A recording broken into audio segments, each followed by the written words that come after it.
Every few years, a game gets announced, and I just become enamored with the game's existence. It becomes the reason I choose to live another day, just to get my hands on the game and feel it. Triangle Strategy was that game for me this time around. When I saw this game announced on Nintendo Direct and that it had a demo, I immediately went to try it out. After playing the few-hour demo, I knew that this was the game I had been waiting for. Akin to games like Fire Emblem and Final Fantasy Tactics, I just knew it was going to be something special, and oh boy did I not know what a ride I was in for. So strap in, and let's take a dive.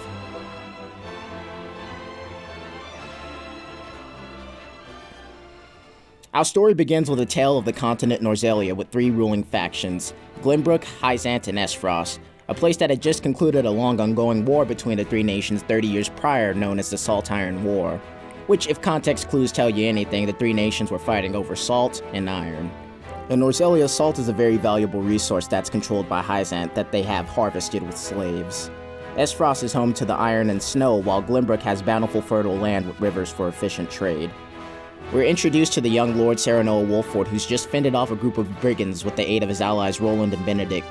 The brigands were after Frederica Ending, who hails from the highest house of Aesfrost. She arrived in Glenbrook along with her tutor Yila to meet her soon-to-be husband Serenoa. It was a political engagement meant to act as a sort of peace treaty between Glenbrook and Aesfrost. That, along with a joint mining operation between all three nations known as the Grand Norzelian Mines. Serenoa's father, Lord Simone, who played a great deal in ending the Salt Iron War, was beginning to decline in health. Lord Simone steps down as head of House Wolfford, which is one of the three high houses of Glenbrook, and passes that mantle on to his son Serenoa. This passing of the mantle meant that Serenoa was also going to have to compete in an upcoming tournament between the three nations. The tournament between the three nations was meant to be a friendly competition, but some took this as an opportunity to gauge the abilities of the best from other nations. House Wolfford was placed against Hyzante in the first round. By this point, we have also been introduced to the rest of the main cast, Anna, Huette, and Eridor. Representing Hyzante were two of the Saintly Seven, Minister Exam Marshal, General of Hyzante's military, and Minister Sorsley End, head of House End, who deals in the distribution of salt through all of Norzelia. After besting Hyzante in the first round of the tournament, Serenoa and his allies wait for the second round to finish. This round was between Aesfrost and Glenbrook's Royal Guard. Aesfrost was being led by their War General Avlora, and Glenbrook by Sir Maxwell the Dawnspear, head of the Royal Guard. Avlora decides to challenge Maxwell to a one-on-one duel rather than have the two entire forces fight.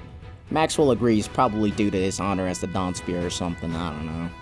They clash for a bit when suddenly Avlora decides to surrender, surprising everyone including Maxwell, because when she surrenders, Maxwell notices that his hand has gone numb, which would not bode well for the future. In the third and final match, House Wolfford goes up against Glenbrook's Royal Guard, in which Sir Maxwell defeats Serenoa very easily. The tournament ends with Sir Maxwell as the victor, and with that, the end of the celebrations. As newly appointed Lord of Wolfford, Serenoa is tasked by King Regna to be an envoy for one of the neighboring nation's dignitaries on their journey home. Regna also provides Serenoa with the Scales of Conviction in order to help guide House Wolfford. The Scales of Conviction are an important part of the game. With the tokens of your allies, it helps decide what big decisions you make, which there are 7 tokens, conveniently just enough for your 7 closest allies. Whenever making a decision, said decision must align with 3 of the game's conviction stats: morality, liberty, and utility. In your first playthrough, these stats are invisible. They're gained through actions such as talking to NPCs, picking certain dialogue options, picking up items, battle, pretty much just playing the game. The decision that ends up being made is ultimately decided by how high you have a certain stat, what key information you gathered to try and persuade your allies, and how well you persuade them. Trying to persuade an ally when you have a high amount of the corresponding conviction is pretty easy. If you have a low amount, good luck. While you can grind to raise these stats to convince your allies, if you want to go with a different conviction than which you have points in, it takes a ton of time. If you're on a first playthrough, it's pretty much not worth trying if the game gives you the text of stone walls. This isn't necessarily a bad thing, considering that there's 4 different endings to the game, and depending on the choices you make, it will kind of steer you towards an ending. And with the conviction system explained, let's get back to the story. Our first decision, to escort back the dignitaries of Hyzante or Aesfrost. Both are good options to choose. If you go with Hyzante, you get to explore their town and the Ministry of Medicine. House Wolfford also gets an audience with the Holy One and the rest of the Saintly Seven. Minister Lila is the head of the Ministry of Medicine. Minister Campsill is the Minister of Domestic Affairs, kind of like the police chief. Minister Tenebris is Minister of Religion, and Minister Edor speaks for the Holy One. He's pretty much the head honcho. Now, if you were counting, we're at 4. We already know of Exam and Sorsley, so that makes 6. Lastly, there is the Holy One. And well, the Holy One does not need introduction. Trouble arises when one of the Ministry's researchers, Plinius, decides along with a few others to steal some research held in the Ministry of Medicine. Hyzante is very strict about what information gets out. All medical discoveries made in the Ministry, no matter made by who, belong to Hyzante. With their unending equality comes an extreme lack of freedom that has caused many to actually leave the Holy State, including even Gila. House Wolford offers to help the Holy State with recovering the research. Given that House Wolford were to be up against researchers that have powerful magic, Minister Lila provided them with one of her underlings, Corentin. He's an ice mage, and might I say, this guy reminds me so much of Dean from Samurai Champloo. He's a chill guy, loves his research. Corentin personally doesn't agree with Hyzante's tight grip on their medical findings, but he feared he would share a fate similar to Plinius. House Wolford defeats Plinius and Ferb, recovers the stolen research, and witnesses the Holy State do their work by arresting the defeated rebels. You also get Corentin in your party under the guise that he'll be pursuing research in foreign medicines, but truthfully he just wants to do hood rat shit with his friends.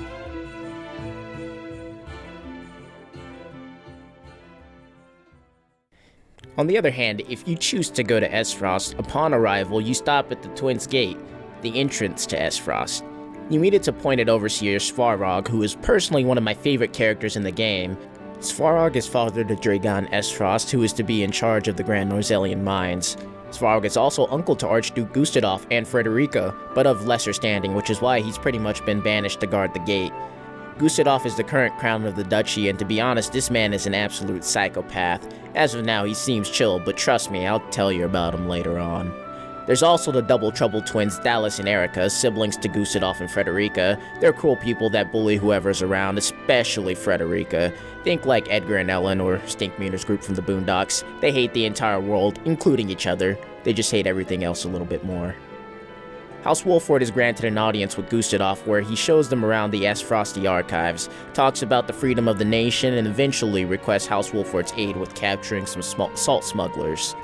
House Wolford begins to see that even with all the freedom, people are still struggling to make ends meet with salt.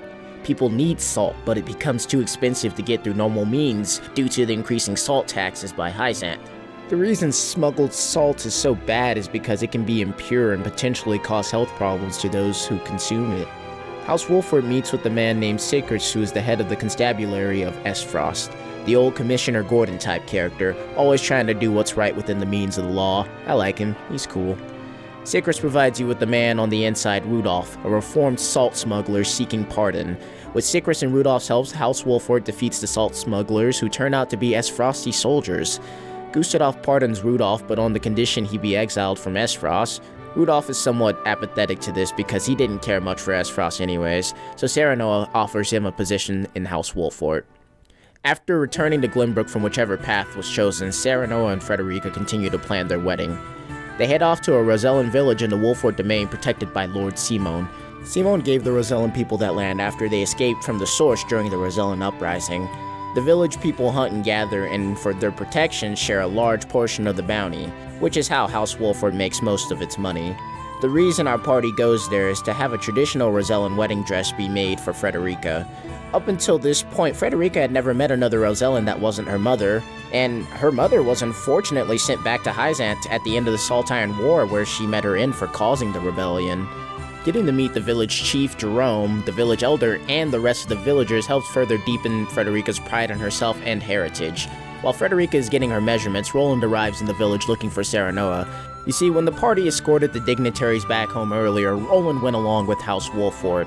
And as the Crown Prince of Glenbrook, it's a very dangerous thing to do, especially without his father's knowledge. However, instead of punishing Roland, King Regna decides to give him the task of touching base with Dragan at the mines. Roland requests Serenoa to accompany him, which Serenoa agrees. In addition to being Svarog's son, Dragan is also the inventor of explosives in this world. When House Wolford arrives at the mines, Dragan is acting a little strange. It turns out he made a discovery that he was not going to share with our group. As for what that discovery is, only Dragan and a few select miners, plus Gustadolf, know. Gustadolf is aware of what's going on because Dragan sent him a missive with demands for the position of Prime Minister of Aesfrost. In return, Dragan would keep the discovery to himself and Aesfrost. Gustave does not like being given ultimatums, and so the assassins he had set at the mine spring into action. House Wolford protects Dragan from the assassins, and here's the thing, Dragan is actually introduced a little earlier on in the story, but the reason I didn't bring him up was because... Yep, he dies. Right before he can tell Wolford about the discovery he made, considering Gustave betrayed him. Unfortunately, House Wolford would not be able to sit on Dragan's death or further investigate the situation at the mines because a soldier arrives informing them that the crown is under attack from Aesfrost. With this news, our party rushes to the aid of King Ragnar. With the use of hidden tunnels known only to the royal family, our party makes their way into the royal castle grounds. Our party sees some fallen Glenbrook soldiers who are not at all prepared for an invasion from Aesfrost. The party is then attacked by some Aesfrosti soldiers that they make quick work of and make their way inside the castle. Once they're in the throne room, the party sees the royal family surrounded by Gustave, Avlora, and the Black Irons. Maxwell is the final soldier left alive defending the royal family. Gustave claims that Aesfrost invades Glenbrook on the grounds that Glenbrook broke the treaty of the Grand Norzelian Mines by having Dragan assassinated. Our group knows that that's not the truth, they know it's bullshit, but before Serenoa can call Gustave out on his gaslighting, Benedict stops him, knowing that if they reveal the fact that they were at the mines, Gustave would stop at nothing to have them killed. Speaking of which, Gustave orders Avlora to kill Roland's brother Franny when he starts moving a little weird. Rip Gaston. Seeing Franny be cut down makes everyone realize just how real the situation is, and so King Ragnar orders Sir Maxwell to aid House Wolford and Prince Roland in their escape. We also kind of just leave Cordelia behind. You couldn't have grabbed her along with that instant transmission of yours, sir? Thus, our party rushes to the bridge that leads into the castle docks, with Maxwell scouting ahead for a ship. They plan to use the Grand Norzelian River to escape back to Wolford. Once Maxwell regroups with our party, they end up surrounded by Aesfrosti forces. As a part of Gustave's plan for easily overthrowing Glenbrook, he chose not to attack the people in the capital city. This means there would be very little civil unrest when it came time for the announcement of new leadership. This also meant that there were uncontested Aesfrosti soldiers in the city. The party defends themselves until the ship arrives, and so does Avlora, taunting Roland, who is still sore from the death of his brother. Roland, unwilling to back down, is knocked out anime style by Maxwell, who turns to defend the party as they escape. Maxwell defeats the remaining enemies aside from Avlora. Finally, time to finish their duel, they go at it. Maxwell technically has the weapon triangle advantage, but Avlora rages out. Also, Maxwell dead? The party escapes back to Wolford, but with no time to rest, Gustave sends a missive demanding that House Wolford surrender Prince Roland and bend the knee. It's either that or he sends General Avlora with a massive army to capture Roland by force. During this time, Gustave also has Ragnar executed for the crime of breaking the treaty of the Grand Norzelian Mine. Ragnar pretty much has no choice but to agree because denial puts his remaining family at risk, and I assume he was trying to prevent another war. So Gustave successfully gaslights not one, not two, but 3 nations into believing him, and this is where our next decision is to be made. Defend Wolford and Roland from Aesfrosti's forces, or surrender him and submit to Gustave, ensuring House Wolford's safety. Doing either one of these changes up the story a bit for the next couple of chapters, but they do merge back later on. The differences basically boil down to what maps you fight on, certain story details, and one path definitely being harder than the other in my opinion. When trying to convince your allies, you're going to end up in an exploration area. This is a constant in the game, usually before making a decision or a battle takes place. You get to explore an area. Most of the areas that you explore typically end up being places where you do the battle.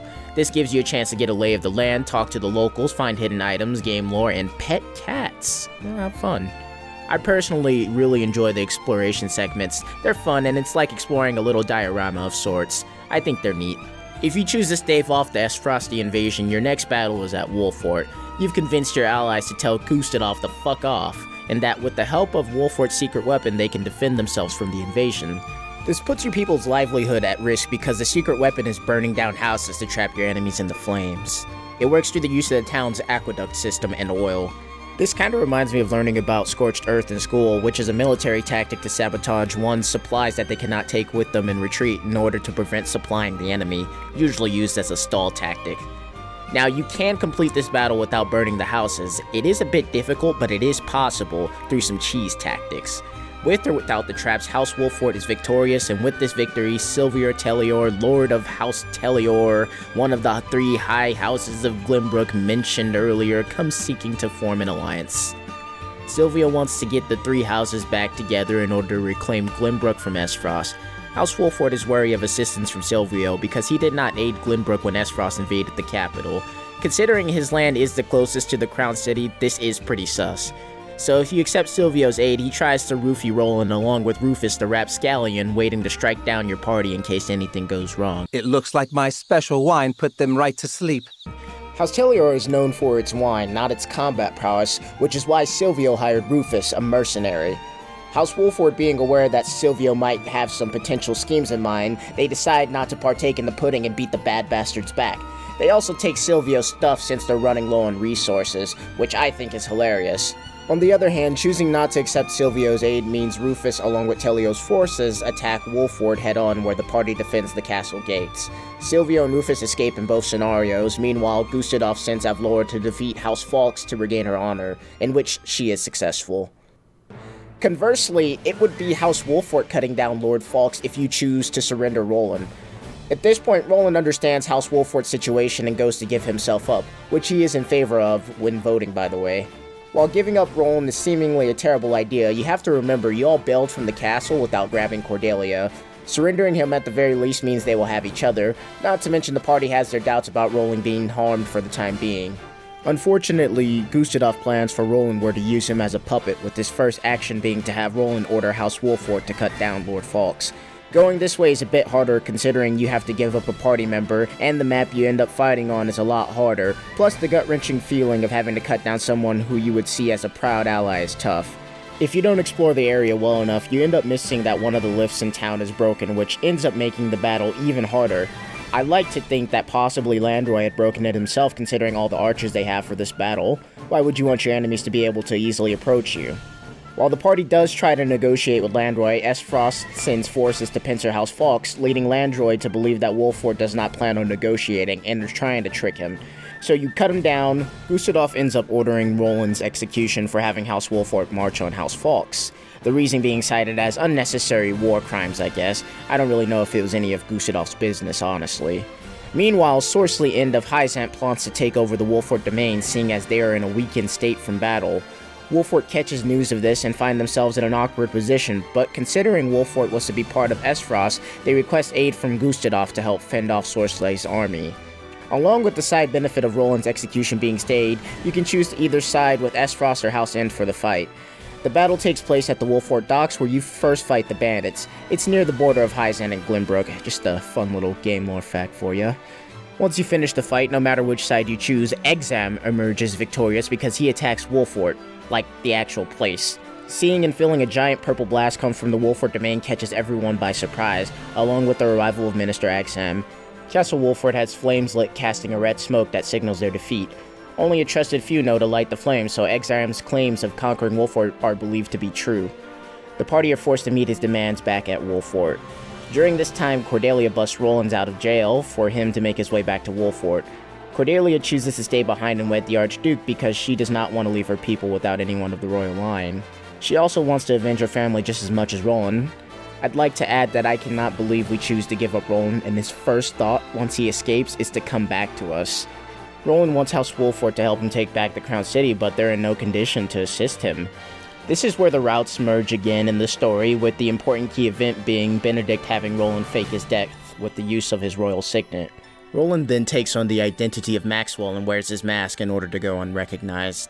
During this time, Sorsley provides provisions to House Wolford and its people, but like all nice guys, he expected us to do something for him in return. Which is to deliver salt. I personally think between the two previous routes, surrendering Roland makes the most sense story-wise, seeing as Exarm shows up at the end of this route and requests House Wolford to assist with exposing Sorsley's illegal salt trade, it gives you a little more reason than just honor to choose the option over, delivering Sorsley's salt. If you had chose to defend Roland, Exarm never shows up to Wolford, which is why on my first playthrough when I got stuck having to report the salt trade, I was upset. Also, the map with Booker is really hard on a first playthrough, so I was further frustrated. This is an example of how votes don't always go your way because, again, your ability to convince your party is based on the information you have, but mostly your conviction points. Choosing to report Sorsley means that our party is heading to Hyzante. They do a little loop pretending that they're going to deliver the salt. Booker lied in wait just in case Wolford decided to betray Sorsley, and so they did. The The party tries to capture Booker, but he's very slippery, so Anna teleports behind him and finishes him off. The party continues to the capital where they search for information about the illicit salt trade in order to report it to the Saintly Seven. If you find enough information and answer a sequence of questions correctly, you get to raid Sorsley's encampment and find a ledger containing information about the illicit salt. Otherwise, you plead your case to the Saintly Seven and answer their sequence of questions. Doesn't really matter if you answer correctly or incorrectly, either way it comes down to trial by combat between Sorsley and House Wolfort. Answering correctly just gives you an item that makes the battle easier. Doing the panty raid is more fun because you also get to see a scene where Sorsley gets fried by wicked magics. I can explain! Forgive me! Have mercy!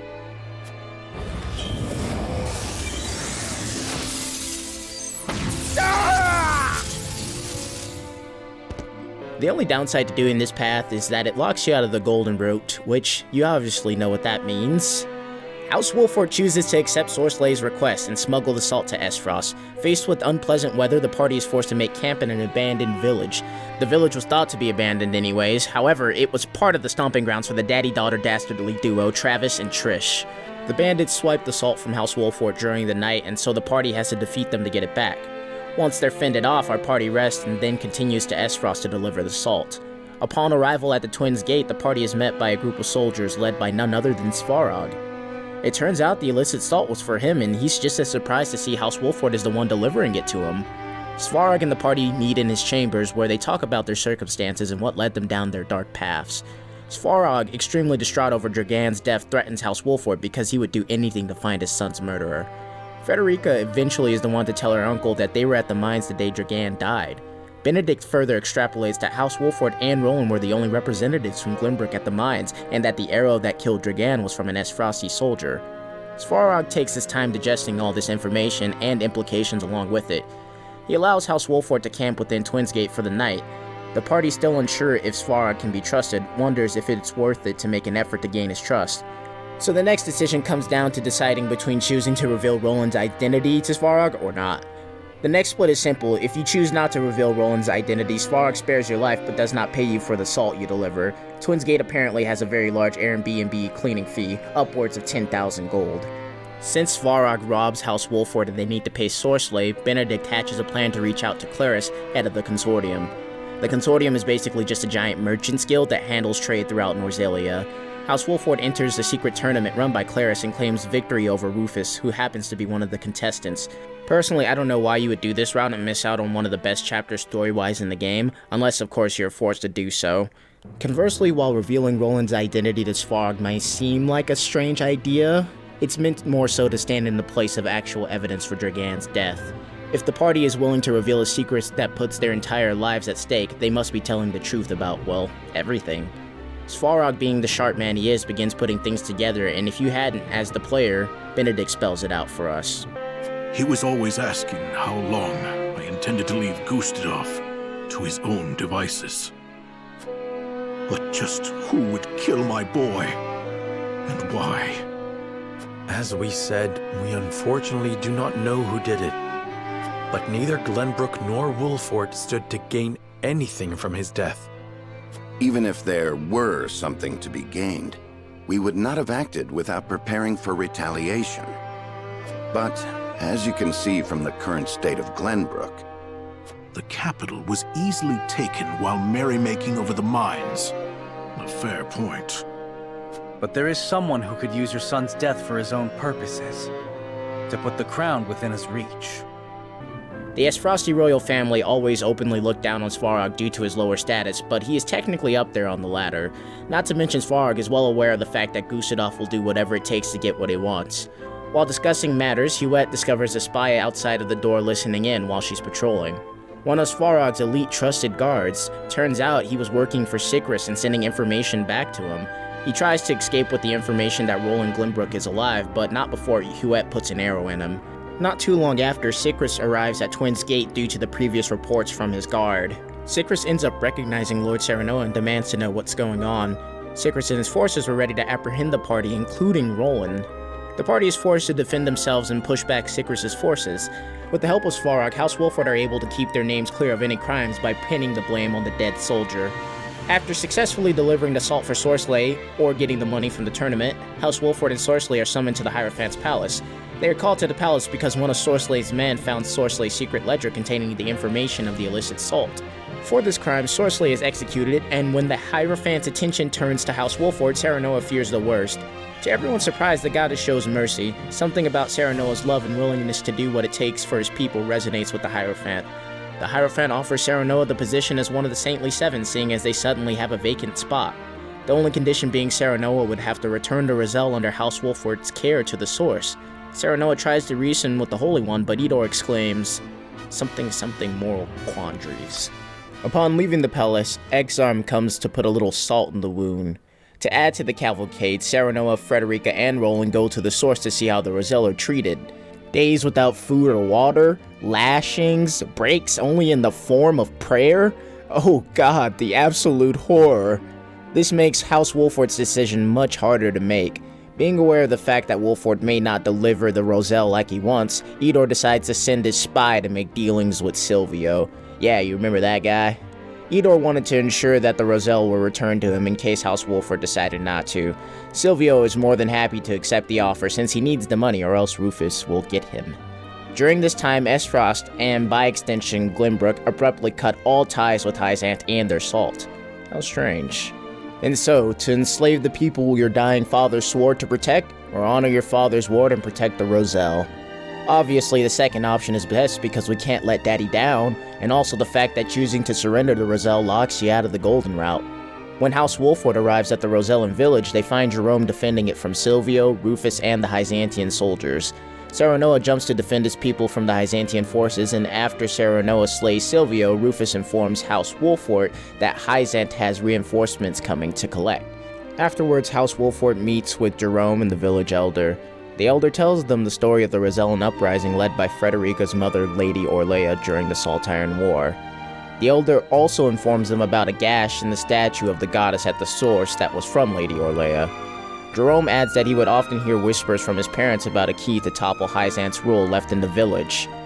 Knowing that Hyzante will stop at nothing to get the Roselle back, House Wolford decides to search for the key, even if it seems foolish. After much searching around the village and many red herrings, Serenoa still doesn't feel confident enough that he's seen everything. He checks with the village elder who claims to not know of any key left by Lady Orlea. Not buying any of this guy's tomfoolery, Serenoa hatches a plan with Frederica to trick the old man outside of his abode. After searching, Serenoa finds something underneath a rug, under a floorboard. A pink rock of sorts. Wonder what that is. With Hyzante's army upon the village and finding everything of note, House Wolford again meets with Jerome and the village elder. What is this strange pink rock? A simple taste shall tell you all you need to know.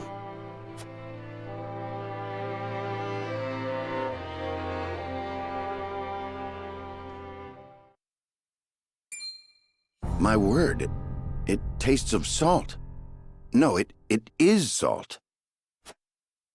Truly, a rock of salt. Indeed, it is. And the story behind it is a long one.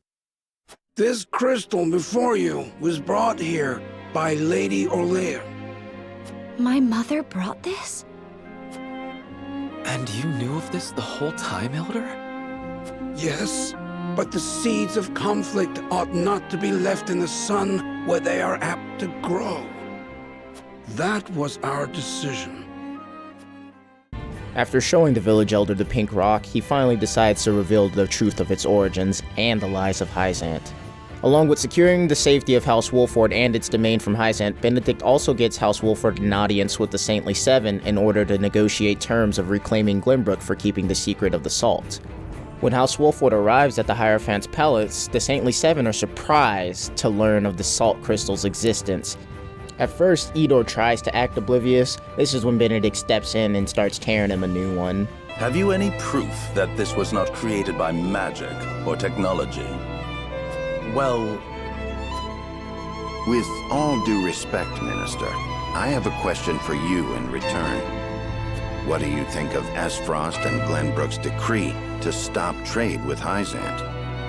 I think it nothing more than a threat. Neither would last very long without our salt. Gustadov is no fool. Such an edict would not come without proper countermeasures in place. Countermeasures such as another source of salt, for example.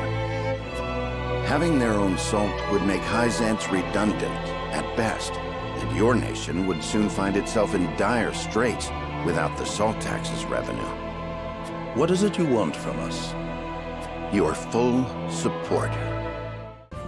Now, on the other hand, if you decide to surrender the Roselle, you get an extra battle for this chapter, and of course it locks you out of the Golden Route. Upon showing up to regrettably stick to their decision, House Wolford finds trouble has already started in the Rosellan village.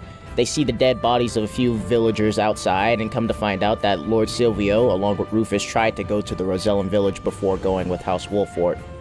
Obviously, things did not go well, causing tensions to be very high.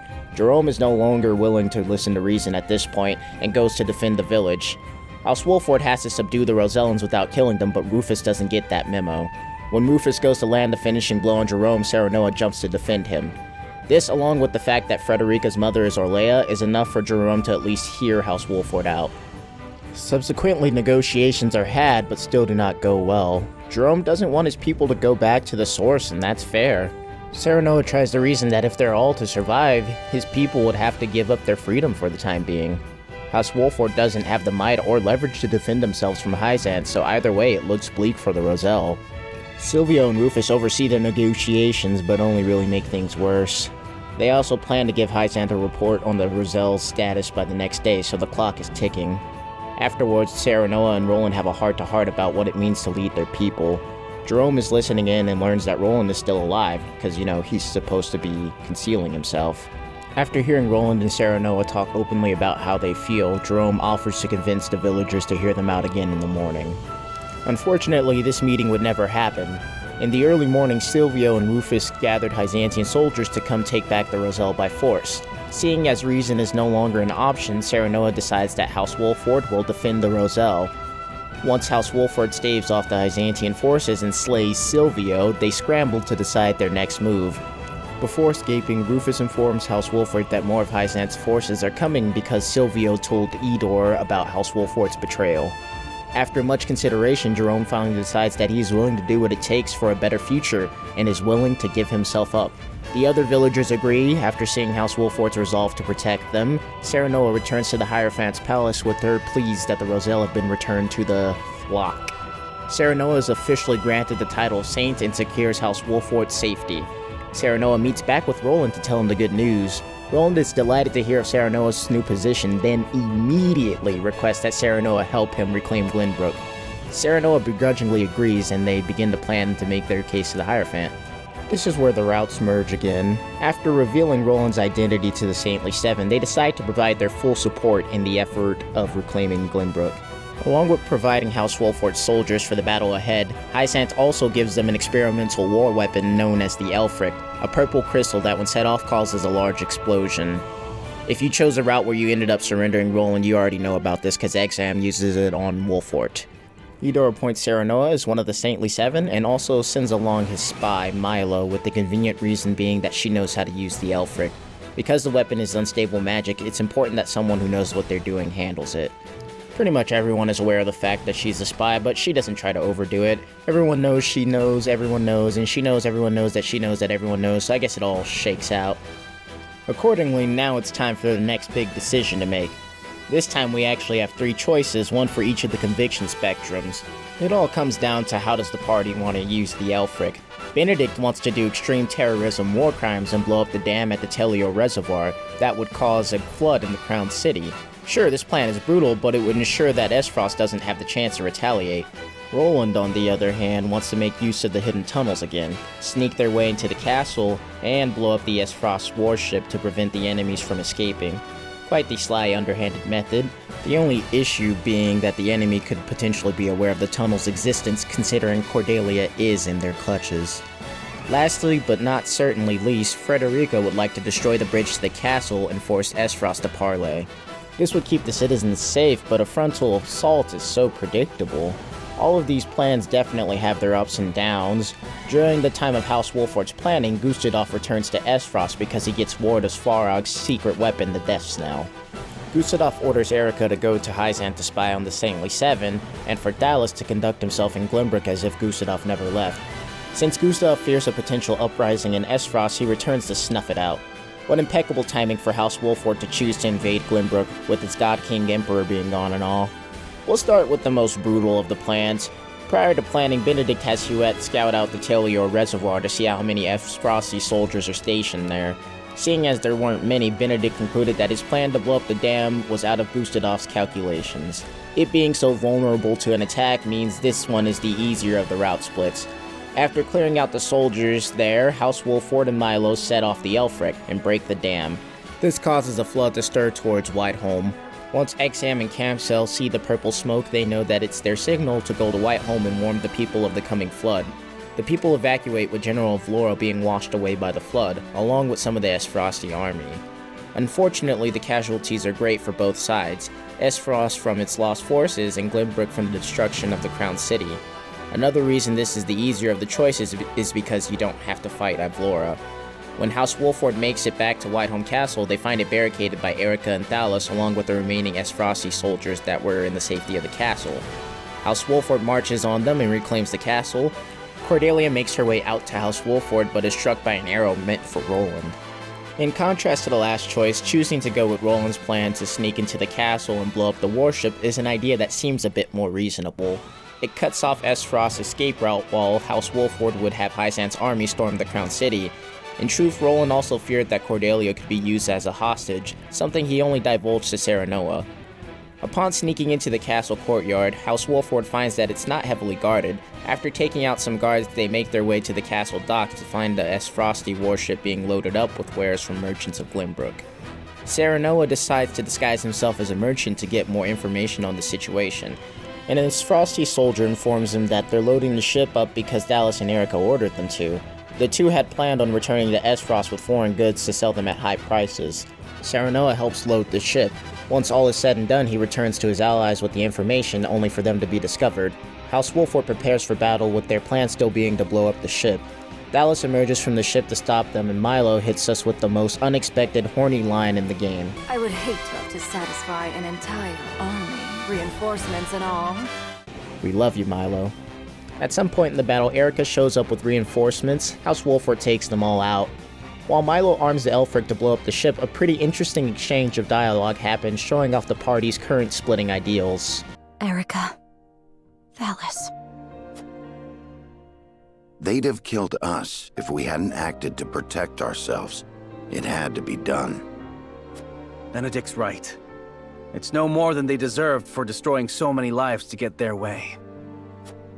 You mean the same way we destroy any enemies who oppose us? A fair point. What does it matter? We won. I love that Milo just kind of tells everyone to get over it. Afterwards, House Wolford goes to find Avlora to defeat her, and the remaining Aesfrosti forces. The two opposing sides meet in the courtyard where they battle. Once no more of her forces remain, Avlora is forced to surrender. Cordelia intervenes, explaining that Avlora swore to be her sword due to their bonding over their struggles. Roland reveals himself to Cordelia and challenges Avlora to a duel on the same bridge where she defeated Sir Maxwell. Avlora pulls off her special attack, but this time the weapon triangle actually matters. Roland dodges and pushes her off the bridge, just how she did to Maxwell. All part of his plan, I assume. Avlora disappears into the current, putting an end to this chapter. Lastly, we have Frederica's plan to blow up the bridge to the castle. This would keep the citizens safe from harm and in theory keep the casualties of battle to a minimum. Unfortunately, on this route, Erica and Thalos expect Wolford to charge ahead because they know their sister very well. This battle, I would say, is the hardest to complete because you're surrounded by a ton of enemies. Two of them boss units with inflated stats, and on hard mode, fighting them head on is pretty much impossible. The best way to do this map is to funnel the enemies down the ladders on the side of the bridge and just beat the ever-living shit out of whatever unit climbs down. Unfortunately, there are archers, so they kinda just rain arrows down on you, but you can send your own up higher, so... Once House Wolford defeats Toe Jam and Earl, they blow up the bridge and make their way to the docks where Avlora has escaped with Cordelia. The Aesfrosti warships are large and made of iron, which means they're very slow. House Wolford eventually catches up with them, and we're graced with one of the most beautiful maps in the game. Shoot-dooby-doo-doo-doo. Shoot-dooby-doo-doo-doo. Shoot-doo-doo-doo-doo. Shoot-doo-doo-doo-doo. Just wow. Whoever made this water needs a fucking raise. It's a pretty standout map because it's the only one where you do battle on a boat, making it very memorable. House Wolford defeats Avlora, but when Cordelia begs them to stop, Roland does not listen. He reveals himself and attacks Avlora.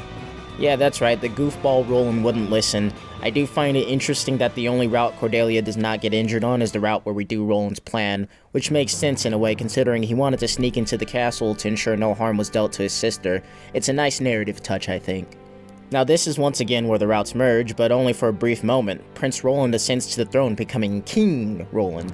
The War Council meets, that being Roland, House Wolford, and about half of the Saintly Seven, where they discuss the terms of removing Glenbrook's embargo on Hyzante. Along with this, there seems to be some small tension between the two nations regarding Serenoa's position as one of the Saintly Seven, but also as one of the high houses of Glenbrook. The members of the Saintly Seven depart and leave Glenbrook with Milo as a symbol of friendship between their two nations. Obviously, Hyzante is going to be looking for Glenbrook to repay their debt, but hopefully not anytime soon. Unfortunately, their victory cannot be celebrated too long because not one, not two, but 3 issues arise. The Royalists of Glenbrook are extorting people, bandits have been seen stalking around the Rosellan village, and Serenoa's father has finally recovered from his coma. Well, that last one is actually good news, but considering Serenoa can't be in 3 places at once, that's what makes this an issue. Roland as king wants to deal with the Royalists, Frederica wants to go deal with the bandits, and Benedict of course wishes to go see Lord Simone. We already know what the best option here is. If you choose to return to Wolford and see Lord Simone, Milo also officially joins your party, so if you needed an extra incentive, there you go. Making this choice means that Roland and Frederica leave the party for the time being due to the fact that everyone decides that splitting up is the best idea. Serenoa and company return to Wolford where a banquet is held in honor of Simone's recovery, and he's attacked by an assassin. The Royalist of Glenbrook, led by Patriot, fears that House Wolford has too much political power and looks to strike down both Lord Simone and Serenoa, but Simone ain't going down so easily because his drill will be the drill that pierces the heavens above! Simone actually joins you for this battle, and in classic Green Unit fashion, he'll run it down at the enemies. He also starts the battle with less health, and if he falls in battle, you lose, so a fun time all around. After the battle, he unfortunately ends up dying anyways, another case of winning the battle but losing the cutscene. I hate those. With only Benedict, Serenoa, and Simone in the room, Simone with his final moments tells Serenoa that he is not his bloodfather, with that title belonging to the late King Regna, a truly shocking revelation. My friend Andrew's reaction, on the other hand, was, "Check being secret royalty off your JRPG bingo board." Apparently Regna would sneak out of the castle in his younger days, much like Roland, and happened to meet Serenoa's mother, Lady Destra. She was a commoner but very beautiful. He got her pregnant, and knowing that the Royalists of Glenbrook would have her killed, he sent the pregnant woman to stay with Simone, who accepted her with open arms. I say apparently to all of this because I have my own suspicions as to who Serenoa's actual father is. Comment if you want me to make a video about my theory on Benedict being Serenoa's actual father. After giving Serenoa the royal signet and some final words of wisdom, Simone passes. Due to the fact that the word of Lord Simone's assassination would cause Glenbrook to fall into disarray, Benedict decided it would be best if no one spoke of it, instead opting to go with the convenient lie that Lord Simone's illness finally took him. Serenoa decides to keep the truth of his lineage secret and continue living as Lord of Wolford, much to Benedict's disappointment. This path brings forward many revelations, as do Roland's and Frederica's. Upon returning from whichever path you didn't choose, it has said character inform you of what happened while they were separated. On my first playthrough, I personally couldn't see any reason not to go see your dad, and any of you that chose to simp for Frederica over your father, shame on you. Oh, and if you chose to stay with Roland, I just think you're weird. Speaking of which, choosing to stay in the capital and assist Roland means you'll be facing Patriot in battle for this route as well. After reclaiming the capital, it becomes very clear the people of Glenbrook don't really appreciate Roland's return. The Royalists are now back in power, and Patriot is the first to go throwing his weight around, terrorizing the citizens of the Crown City. He's basically taxing people for resources that weren't even given to them by Glenbrook. He also has a band of soldiers with him to intimidate anyone who badmouths the crown. Roland is aware of what's happening and decides he wants to catch Patriot in the act to make an example of him. Apparently Patriot's royalist duties must just boil down to him swinging his dick around because he is so easily caught in the act. He isn't even discreet about his extortion. He tries to punish anyone who isn't accepting of Roland's return and brands them traitors, when he was the first one to cozy up to Gustave and the other Aesfrosti officials.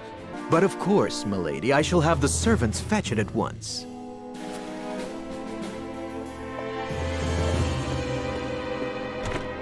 ever eager to please, isn't he? I believe the word you're looking for is sycophant. He really doesn't deserve more mention than this, and so he is banished to the Shadow Realm. Unfortunately, the people are still not satisfied with Roland's rule and see him as a tyrannical king that disposes of anyone who wrongs him after the whole Patriot thing. The people essentially share the sentiment that Roland should have never come back. This throws Roland for a bit of a loop. He lost his father and brother to the false claims of Gustave, he lost his kingdom, Gustave planned to marry his sister to Baron Air, and he's lost his people. What left is there for him after all this hardship? He confides in Serenoa that he does not have what it takes to be the king of a broken land. Roland harbors an unhealthy amount of hatred towards Aesfrost for their invasion of Glenbrook, and after many visits to Hyzante, it seems their ways have influenced Roland's mind somewhat. He believes the people of Glenbrook need something to rally around like Hyzante's goddess, which would also mean the need for a villain. There's just certain extra details from going this route that make siding with Roland at the end have a little more depth, not that anyone thinks it's morally right in any way. We finally have Frederica's chapter. There's two potential ways this chapter can go depending on what decision you made earlier in the game. For a quick recap, there are bandits encroaching on the Rosellan village in the Wolffort domain. House Wolffort comes to find out the bandits are there because they stole a book from the Aesfrosti archives that was locked away by itself with a map of Norzelia pointing to the Rosellan village. This clues them into thinking there might be treasure hidden somewhere in the village, so they've come to find it. If you chose to defend the village back in Chapter 12, you'll deal with Trish, and if you had chosen to surrender them, you'll be up against Travis. Either way, what ends up happening is that the book is sealed, and it turns out that, surprise surprise, Frederica's pendant given to her by her mother breaks the seal. It turns out that the book belonged to Frederica's mother, Orlea. It was left for Frederica when she came of age to reveal the truth about Hyzante and their lies. Eventually, many people migrated to the new land of Norzelia. They waged war over the source, wishing to get their hands on its precious salt. Our ancestors came to Norzelia in hopes of putting an end to the fighting. They knew that the salt still remained, even without the sea. It merely crystallized and sank deep into the earth. After all their searching, they unearthed a giant crystal.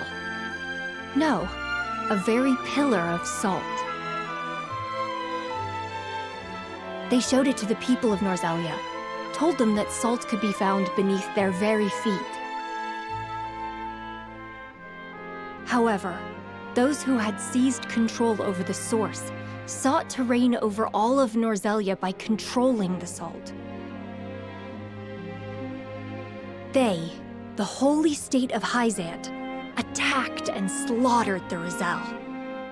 After learning the truth, all of House Wolffort now understands the reason that Hyzante imprisoned the Roselle at the source, and the reason they continually demanded their return from the Wolffort domain even 30 years after the Saltire War. Between the two ways this can go, I think that narratively, surrendering the Roselle earlier gives a little more weight to this chapter because you also end up finding the salt crystal that the village elder hid, which could have prevented their return to the source. The Roselle's flaw as a people seem to be that they just accept where they are and never look for more. It's a shame that during the uprising only a certain number of them escaped, but they chose to not come back for their people. I see it as needlessly selfish because of their actions, the ones that got stuck there have to pay. It's like when someone calls off last minute for work. Sure, shit happens, absolutely, and far be it for me to tell you how to spend your days, but damn it, now I have to work harder. I'm sure once they escaped, the Roselle left at the source were worked even harder due to the lost productivity from Hyzante having less slaves. Between the three choices for this chapter, I feel this option is the second best, but at the same time I do have my gripes about them going to defend the village when it's deserted. Even so, upon returning from whichever route was chosen, the party reconvenes at Whiteholm Castle to share the events of their paths, some withholding a little more information than others. Roland informs everyone that the royalists have been dealt with, while Serenoa tells the other his father's illness took him.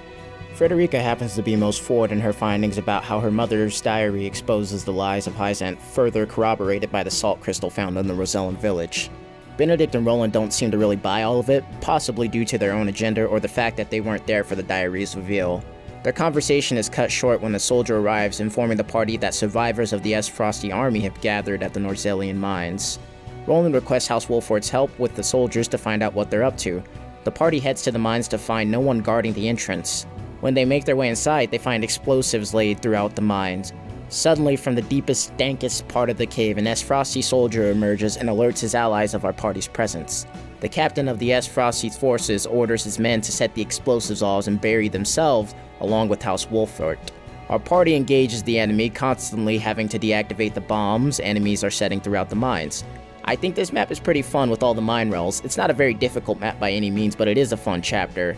After taking out the Aesfrosti soldiers, the party investigates deeper into the mines and finds that there's a deposit of pink salt crystals. Seeing this makes everything begin to make sense. The Rosellan legends pointing to the existence of salt crystal deposits under the earth was true. That, and considering Dragon was in charge of the mines, everyone puts 2 and 2 together and begins to realize why Gustave invaded Glenbrook. The very existence of these salt crystals could turn all of Norzelia on its head. This would mean that Hyzante's teaching of the goddess are false, and their imprisonment of the Roselle is further wrongful. King Roland and House Wolfort secure the salt and explosives left at the mines. They then return to the Whiteholm Castle to decide what their plan is. House Wolfort knows Gustave knows about their salt. Since our party is also aware of the fact they're being spied on by Hyzante, they're sure it's only a matter of time before the rest of the Saintly Seven find out about the salt as well. With Aesfrost at its back and Hyzante at its front, the kingdom of Glenbrook really does find itself between a rock and a hard place.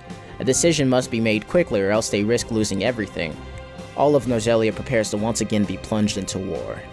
Our party returns to Castle Wolfort before deciding what they must do. Roland, Frederica, and Benedict all meet with Serenoa one-on-one to tell them what they would like to do as far as the upcoming battles ahead, with Roland being the first to speak with Serenoa. But there can be no winner without a loser. Remove one, and you necessarily remove the other. If we achieve equality, we achieve peace. And how do you propose we achieve? No. No, surely you don't mean... Yes. The goddess's teachings. All can live as equals under the goddess. An authority greater than any king. The model nation was in front of us all along, Serenoa. The holy state of Hyzante. I have decided that we must give the salt crystals in the Grand Norzellian mines to Hyzante. Much to Serenoa's dismay, Roland thinks that relinquishing the salt crystals to Hyzante and accepting their goddess's rule over all of Norzelia is the correct path to take. This would be sacrificing the few for the many, which Roland has shown as one of his attributes and points throughout the game, which I don't think I need to describe. It's quite unfortunate that the conversation ends up going this way because right after Serenoa meets with Frederica, it's kind of ironic that we start off with Frederica commenting and worrying about Roland's current state, unaware that she will undoubtedly come to regret that care. My love, if I may, the discovery of the salt crystals has made 2 things plain to me. The first is that my mother spoke true in the legend she passed on to me. And the other is that the goddess's teachings are nothing more than a lie built to constrain your people. Just so. We are guilty of nothing. Yet the Roselle languish in the source, where they are looked down upon and forced to work until they die. Entire generations lost, countless lives given to Hyzante's cruelty. Cruelty created to justify Hyzante's own avarice and lust for power. Such is the ugly lie at the heart of their teachings. One revealed by a crystal of the mineral they hold so dear. The time has come, Serenoa. The Roselle must be freed. The salt crystals have brought us to the brink of war. We can harness this unrest, incite the Roselle to rise up and rebel against their captors. I am with you. Believe me, I am. But you make it sound so... simple. Yes, I know. Frederica has come a long way from the beginning of the game. She starts off somewhat meek due to the constant bullying from her siblings. She kills them in cold blood, then decides she wants to incite a slave rebellion. If that isn't character development, I don't know what is. It's a huge jump from the person who just wanted to learn about her mother's people that she now finally sees as her own. The idea of escaping to Centralia and leaving Norzelia behind seems somewhat unreasonable though in the grand scheme of things. This would mean leaving the Wolfort domain and its people to fend for themselves. There's no way Benedict would want any part in a plan that forsakes House Wolfort, with him only ever acting in its best interest. When Serenoa finally meets with Benedict, there's not but a somber tone to his voice. Always thinking most logically, Benedict believes forfeiting the salt crystals to Hyzante is a terrible idea. He fears that if they control the salt crystals, they would control all of Norzelia. Allying themselves with Aesfrost would allow them to defeat Hyzante and topple their monopoly. Unfortunately, there are some complications with this plan, that being how they would convince King Roland to ally Glenbrook with Aesfrost. Benedict, however, proposes another option to Serenoa. I bid you listen closely and calmly to what I'm about to ask. From whence this somber tone? Do you believe King Roland is fit to rule? What are you implying? Decorum is of little use when the fate of our realm is at stake, Lord Serenoa. Are you content to spend the rest of your life in servitude to another? Not another word, Benedict. Roland is more than my king. He is my friend. And you are Lord of House Wolfort, whose military prowess is known to all Norzelia. Not the guard dog of Glenbrook and Hyzante. What else are you here to do, if not to protect your house and keep its banner aloft? But you have the potential for so much more. All Norzelia could be yours if you but desired it. Treason, if not outright regicide. These are your suggestions.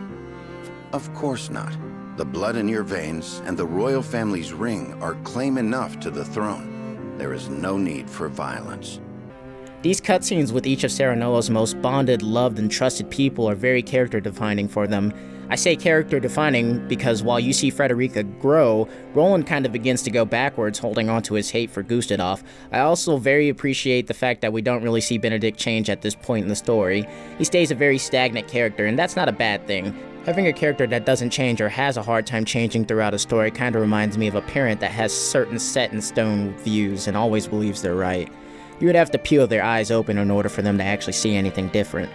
Metaphorically speaking, of course. I think that's what I really appreciate about this game's story. Most of the characters are written realistically. It really helps suck you in and relate with all the characters in a way I haven't felt in a while. The motivations for most of these characters' actions are reasonable and in some cases feel justified. Even though I am on my 4th playthrough at the time of writing this, I just still don't feel tired of the game. I think that's due to an excellent mix of gameplay, writing, art, and music that just really locks my attention. This game isn't too anime and it really has an identity of its own. It's a far cry from the original Octopath Traveler made by the same studio. I enjoyed that game too, but this one is really doing it for me. The strategy and tactical RPG genre are definitely niche, so the fact that this game managed to sell 1 million copies brings me so much joy. I know I'm on a bit of a squirrel tangent here, but it was more for a bit of a break because I'm finally going to be talking about the endings of the game.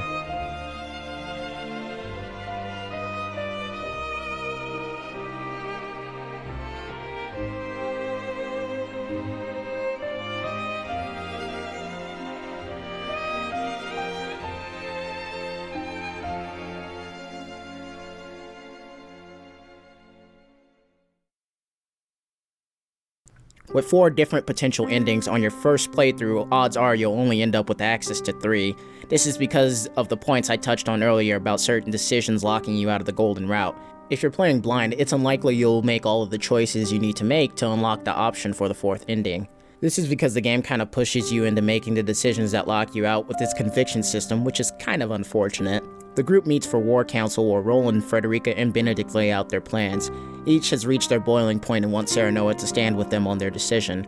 Unfortunately, choosing one may mean losing another. Roland shocks everyone when he starts with saying he wants to give the salt crystals to Hyzante and submit to their ideology. He also wants to ally with Hyzante to defeat Gustave in war. This is an idea that Frederica obviously cannot go along with because it would also condemn her people. Roland boldly explains he thinks sacrificing the Rosella is a small price to pay for peace in all of Norzelia. Benedict also believes it to be a bad idea because giving the salt crystals to Hyzante means that Hyzante would basically have control over all Norzelia.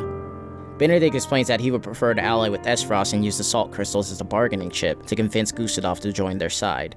Roland sees this as unthinkable because Gustave killed his father based on a lie.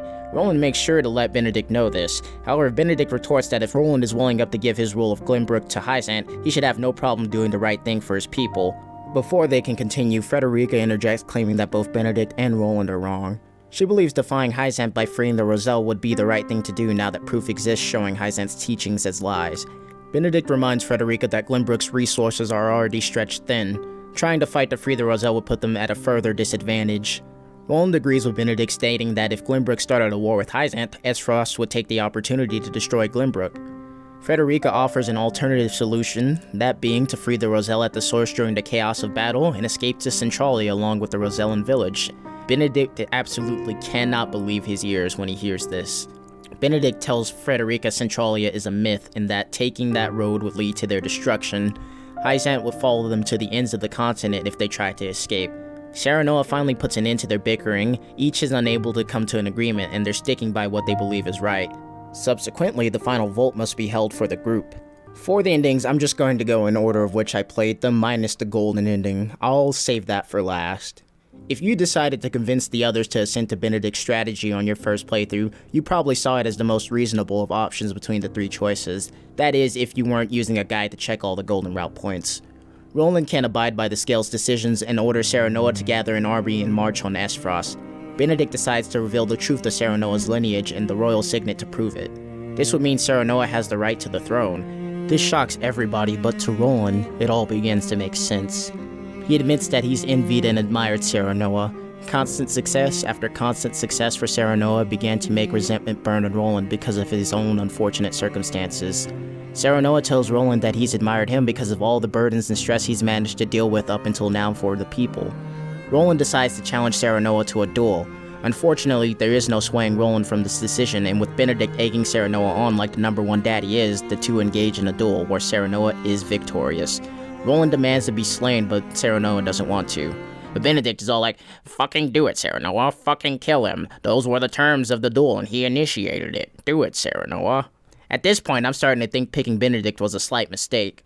Roland and Serenoa come to an agreement where Roland is to watch over Serenoa from afar and make sure he doesn't sway from the righteous path. Roland leaves with Huette following after him. Over the course of the game, you really see Huette fall in love with Roland. In a side story, we're shown that Roland saved Huette from a bandit attacking her. She vows herself to him and becomes his retainer of sorts. All throughout the game, it feels like she's really only with the party because Roland is there. It feels a little odd that she doesn't leave with him, but he convinces her to stay in his place. Roland tells Huette that the reason he truly can't side with Gustave is because of his twisted version of freedom. As he sees it, the strong will be free to trample the weak. I'm not sure how having slaves is any better, but whatever.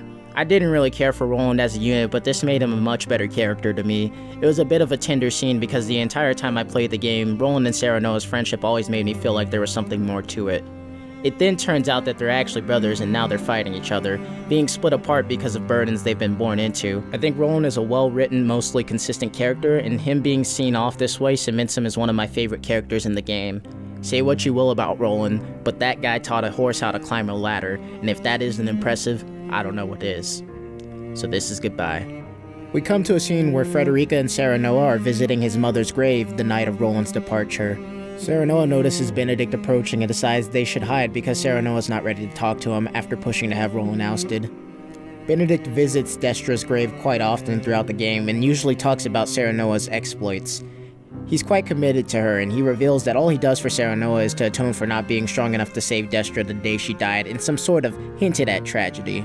His plan is to make Serenoa king of Norzelia as his revenge on Regna and Simone for treating Destra as a pawn. Benedict leaves and Serenoa is still wondering why Benedict would go so far, but decides to not give it much thought.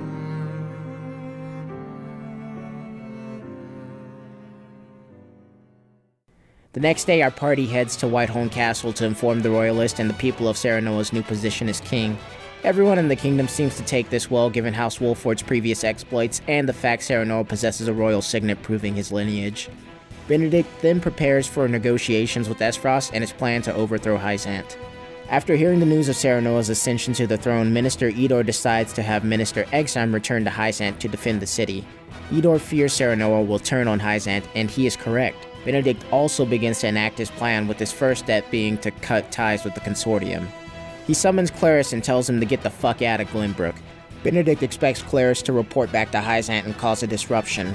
While putting that ball into motion, shortly after, Benedict and King Serenoa begin their negotiations with Archduke Gustave. Gustave tries to start with an ultimatum, as we all, love. Very well then, but allow me to make this clear.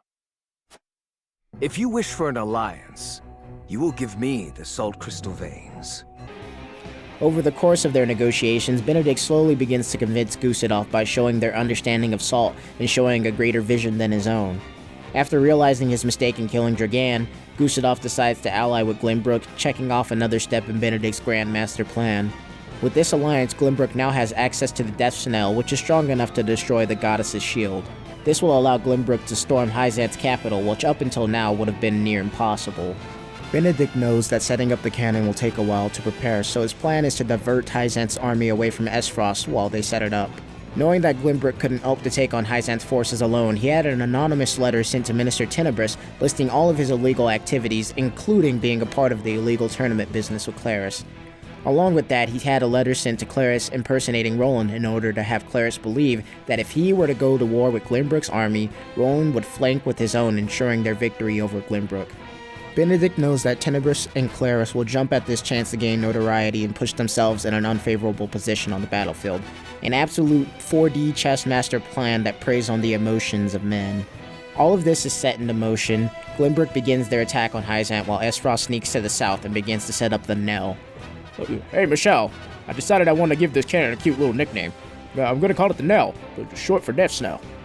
Tenebris sends Claris out to battle Wolfort with extra cavalry. After Wolfort defeats them in battle, Minister Exam is forced to press the attack on Wolfort. Serenoa meets him in battle and requests that Exam lays down his arms and side with Glenbrook. Exam denies Serenoa's offer because he wants to be the one to bring Norzelia into a new dawn. Minister Exam is defeated in battle due to his pride, and now Wolfort can meet with Aesfrost and siege the capital. The Knell is fired, crumpling the goddess's shield. Minister Camsel and Lila come to defend their home from the allied forces. Gustave encourages Serenoa to storm the capital while he deals with Camsel and Lila. House Wolfort presses forward where they are met by Minister Tenebris and the Hierophant. We finally get to see the Hierophant for the first time, and it becomes instantly clear that she's not human. Minister Tenebris is having a full-on mental breakdown, and rightfully so.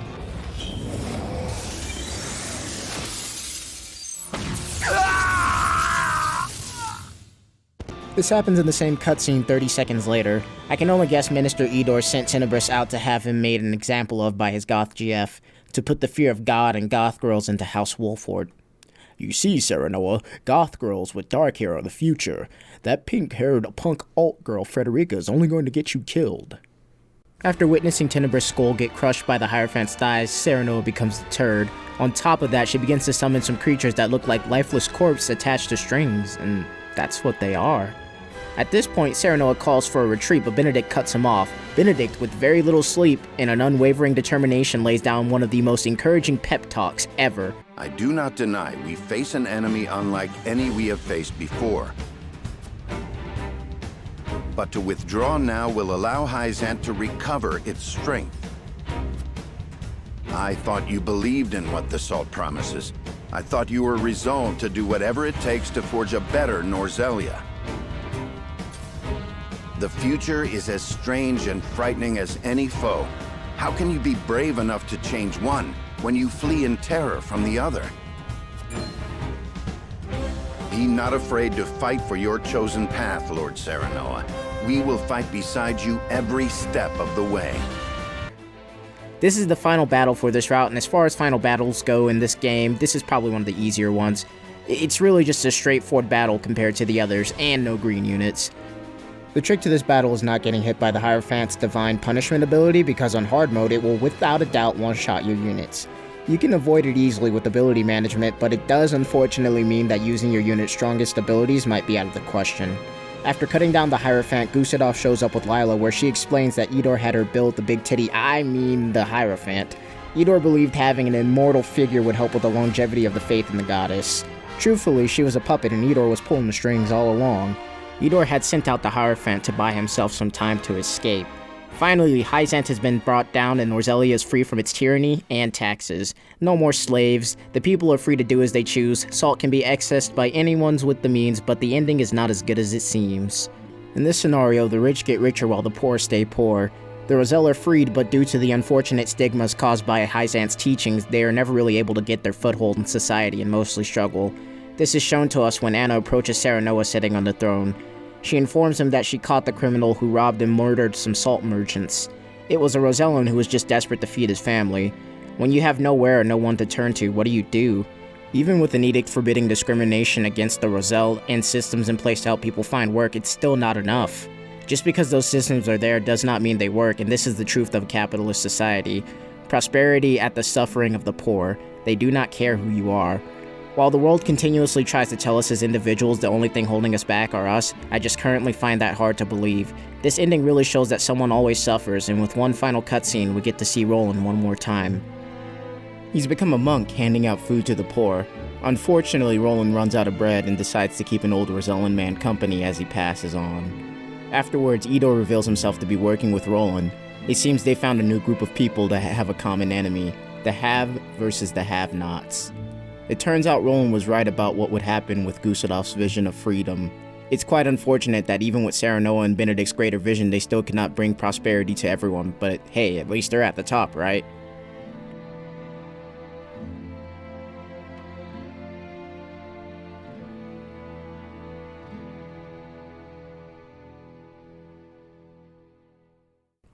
Well shit, I could end the video right there and it would be solid, but no, I must tell you what happens in these equally interesting alternate endings. The next being Frederica's. The scales tip in her vision's favor, and it is decided that House Wolford will free the Roselle and escape to Centralia. Benedict is not having any of this plan to forsake the Wolford domain. He insists on Serenoa staying and leading Norzelia, but Serenoa won't budge. Benedict tells Serenoa this plan will lead to their ruin and that he is willing to give Serenoa his counsel by force if he must. This doesn't really work out in Benedict's favor because he's more of a tank unit. Serenoa didn't even have to turn on his blue flames like he did with Roland. Benedict demands a swift death. Serenoa instead requests Benedict to make a plan to help Wolford's citizens escape and delay Hyzante's army. Benedict agrees and tells Serenoa that he will lead House Wolford in his place should the worst happens. Serenoa turns to Roland and expects him to not want anything to do with their plan, but to his surprise, Roland actually wants to come. After witnessing everything that's just occurred, Roland realized that his plan was still very much revenge-fueled. He trusted nobles to take care of Glenbrook, so he would leave with his companions as a friend. Frederica then begins to explain her plan to everyone. Once she finishes, a soldier arrives telling them they received a message from Hyzante's army demanding that they relinquish the mines. They begin to quickly enact their plan. Anna secures a consortium cart from Claris to assist with sneaking into the Holy State. She convinces him by telling him about the mines. Frederica also sends a letter to Jerome requesting that they escape to Centralia with House Wolford. With these things in place, they head to Hyzante to liberate the Roselle. Frederica meets with everyone before they sneak in with more detail to her plan. She plans to use the bombs from the mines to blow up the goddess statue and incite the Rosellan people to revolt. She also wants to search the Ministry of Medicine for Elfric blast crystals and instructions on how to use them. They would use it to destroy any Hyzantean warships that would chase them. Claris sneaks our party up to the gate of the Holy State. They almost make it through when Claris decides to only tip one of the guards, so the other decides he wants to thoroughly inspect his cargo. Claris kills one guard while the other escapes into the city, but forgets to close the door behind him. This allows our party to make their way to the Ministry of Medicine. They act naturally while they search for the Elfric and its notes. They eventually find a book containing information on the Elfric. In it, they find out that it's made from human remains of the Roselle that die working at the source. The Elfric was originally made to power the automaton, or as we know now, the Holy One. The research is cut short when Minister Lila catches them snooping around. She immediately prepares for combat and brands them as heretics. Serenoa tries to reason with her, stating that if she knows the truth about Hyzante, why does she continue? She responds pretty much saying that she's just in too deep. And you know what? I kind of feel that. One minute you're just making goth G-up blow-up dolls for the guy that pays you, the next thing you know, he has you harvesting the corpses of the damned. Sometimes you just get in too deep. For this failure to take a stand, she must die. They take Lila's key to the laboratory and find the Elfric along with instructions on how to use it. Our party rushes the guards at the source and begin to try to convince the Roselle to rebel. Unfortunately, Frederica's speech isn't too convincing. Not to mention, Minister Camsel shows up to stop our party, putting more fear in the people at the source. I just want to say that I think Camsel is a pretty cool unit. He's got the ability to absorb lightning and a high jump. The closest to a Dragoon-type character aside from Maxwell. I was surprised when he first jumped at me. When I told my friend, he was like, what kind of weapon did he wield? I told him a spear, and he said he had a spear in a tactics game and you didn't expect him to jump at you? Once you defeat Camsel, a straggler from his forces try to attack one of the defenseless Roselle. Frederica takes the hit for them. This act, along with the crumbling of the goddess statue, causes the Roselle to finally revolt. House Wolford helps everyone escape south to the Grand Norzellian Falls. It's the furthest south you can get in Norzelia, and there's a bridge connecting the way out. When our group finally arrives, they also find that Jerome and the rest of the village decided to come. Unfortunately, Idor was not far behind. After using genetically modified horses powered by Aelfric to catch up to our group, Idor confronts them. He demands that all the Roselle return to the source or die. Idor tries to gaslight them as if they're in a toxic relationship by telling them how there's no guarantee Centrali exists and that they'll survive long enough to find it. The Roselle have had enough suffering and tell Idor as much, backing Frederica up. Idor begins his assault, and he has our party surrounded. Jerome made it out with the first group, but there were still some Rosellan stragglers left with House Wolfort. House Wolfort see the Roselle across the bridge while deterring Idor's army. Finally thinking that Idor has been defeated after turning on him, Serenoa notices violet flames emanating from Idor's body. Violet flames? No! You will never escape! The goddess must be perfect. The history of the Roselle must remain buried. I have spent too long building the teachings to let filth like you tear it all down. Idor is committed to keeping the truth of the Roselle buried, so much so that he's willing to blow himself up along with everyone else. In an act of heroism, Serenoa holds Idor back to allow his allies enough time to escape. There isn't much time for goodbyes, unfortunately. Roland leads the escape by Serenoa's request. Serenoa frame skips and lands the final blow on Idor, causing the Aelfric to be set off. The area is enveloped in a purple light, and although our party searches for hours, Serenoa is nowhere to be found. The only form of closure Frederica gets is finding her mother's pendant that she had given to Serenoa before they had entered Hyzante. Yeah, I know I didn't mention it earlier, but there's a ton of details, okay? Sometimes you fuck up. House Wolford has never seen a Norzelia again, and what's left of Norzelia has become a war-torn mess. With only 2 of the Saintly 7 left, they fight for control over their broken land. Meanwhile, we're shown what Benedict's been up to. He just couldn't help himself and decided to work with Gustadolf. Benedict plans to assist Gustadolf with overthrowing Glenbrook and Hyzante in one fell swoop. All he asks for in return is to be given control of the Wolfort domain. Benedict was unfortunately correct about their choice leading to the ruin of House Wolfort. Well, specifically to Serenoa's ruin. The last thing we're shown is the scene of Frederica staring at the sea with a little girl. No, it's not her daughter, even though that would have been nice, just some random Rosellan girl that Frederica took to see the sea. I appreciate the simplicity in Frederica's path. Compared to all the bells and whistles Benedict had going on, this one is a nice palate cleanser. It does unfortunately have the harshest punishment for our main character, that being his death. I'm sure a lot of us wish we could just leave everything behind at times and start over. Fortunately for some, they have no attachments to keep them where they are. No responsibilities, nothing. But if you had nothing to lose to begin with, are you really starting over?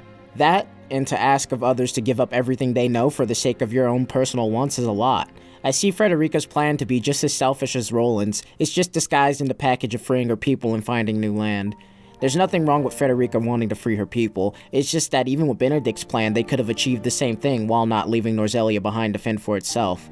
Outside of this, I don't really have much else to say about this ending, so let's move on to the last of the main 3. Oh man, this is the one I've waited the longest to play. I knew I would play this ending last just because of the thought of the choice. I'm a person who gets very invested in a game's story, and knowing that this ending would cause Frederica to leave the group, I just couldn't handle the thought of that. It's just like trying to do a genocide run in Undertale. You can't make me kill all of these fun characters. It's hard, but it must be done for the sake of the video. To Frederica's disbelief, the scales stand with Roland. She tries to reason with Serenoa and remind everyone that no help is coming for the Roselle.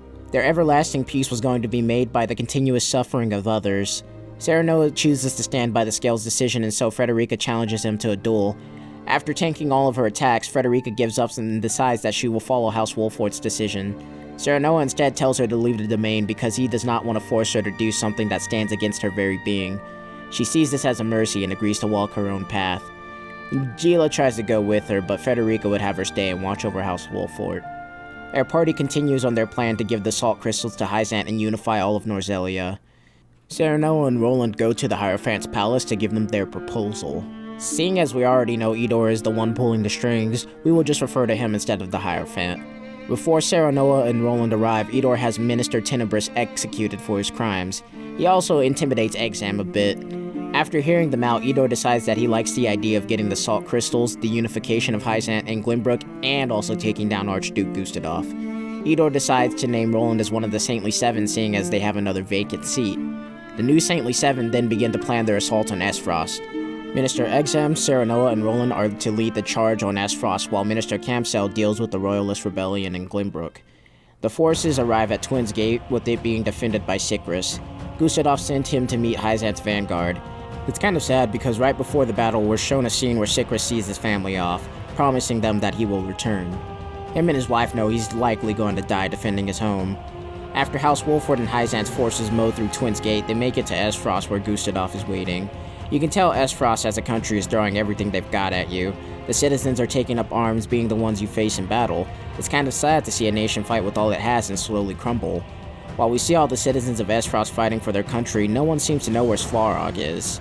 Gustadolf covers the battlefield in the frost, which I think is pretty cool.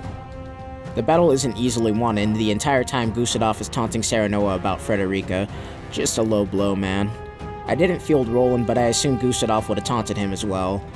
I'd also like to point out the fact that in this ending, Gustadolf refers to Frederica as his sister. Once our party has Gustadolf surrounded, Roland surprisingly offers him the chance to surrender. Gustadolf instead decides to literally kill himself with his last words summing up to, "You'll regret not getting revenge when you had the chance, bitch." All seems well and done until...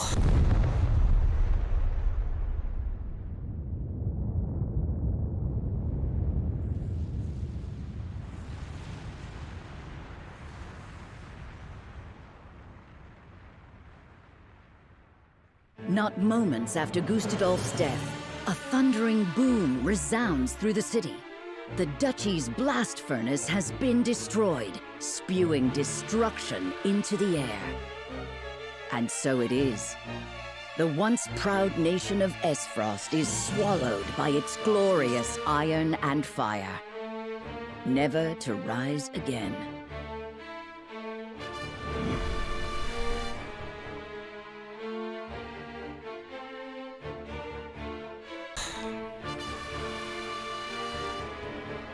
Damn, what a way to start the final chapter. Like the scene, the implications, then the name of the chapter. It all flips some switches in my brain that makes me think it's a good start to a final chapter. It truly does only get better because we come to find out that it was Svarog who used the Knell to destroy the blast furnace. He seemed to be driven by something beyond reason at this point, and he plans to burn all of Aesfrost down. He also lays down some powerful lines. I care not what your intentions were. Everyone who had dreams for the future is dead now.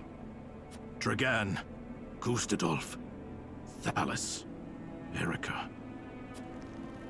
I am all that remains, and I haven't the time nor the strength to inherit the dreams of the youth. Svarog. But I must do what I can while I still draw breath. So, for those who died with regrets, I will close the curtain on this chapter of Aesfrost's history. I will drown this land in melted iron and reduce it to ashes. I give you nothing. The two forces battle with Hyzante being victorious. Svarog is on his last legs bleeding out. He doesn't give up until Serenoa utters certain words that slowly begin to break him down. Svarog passes on, leaving a powerful message of a father's love for his son. Unfortunately, our group's work isn't done because they have to help the people evacuate the molten remains of Aesfrost. Once all of the people are evacuated, Exam meets back with our group. He confesses that he had a secret assignment from the Holy One to burn down the Aesfrosti archives. Yup, book burning. The reasoning being that the Death Snell was created with knowledge from the archives, so it is deemed too unsafe to be kept around. Thankfully for Hyzante, the archives were burned down in the midst of Svarog's rampage, keeping them from having to get their hands dirty. With all of Norzelia finally unified under the goddess, Roland and Serenoa assumed their roles in the Saintly Seven. Roland being appointed the Minister of Salt and Serenoa being the Consul of Glenbrook. Along with their new clansman robes and portraits, they also do some sort of salute, which I assume is giving praise to the goddess. We cut to a few years later with Serenoa and Roland conversing under a statue of the goddess that was newly placed in Glenbrook. Roland feels a bit melancholy while also being excited for the future.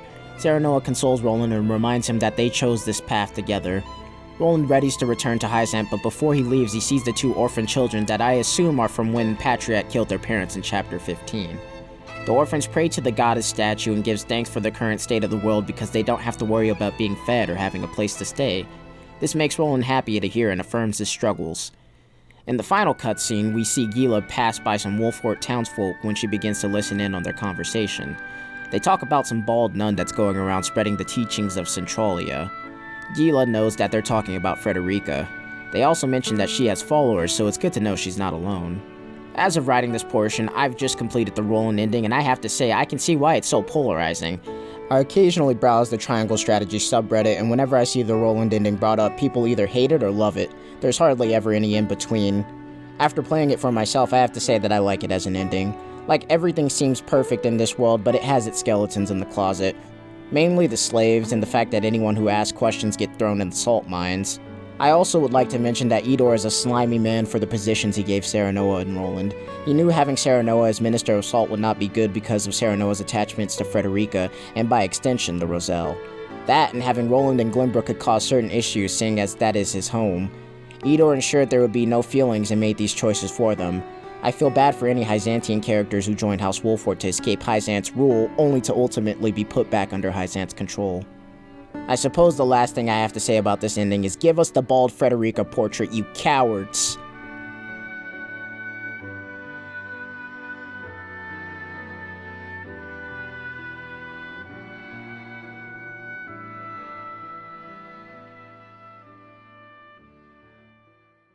Alright, here we are, the final stretch. The final one. The last ending for the game. The Golden Ending. Or maybe it should be called the Serenoa Ending. I'm not sure. Instead of coming to a point where he just consults the scales, if you checked off every one of the route's requirements, you get an extra cutscene with two choices. One is to consult the scales as always, the other is, there must be another way. Choosing the latter sets us on a path of more choices.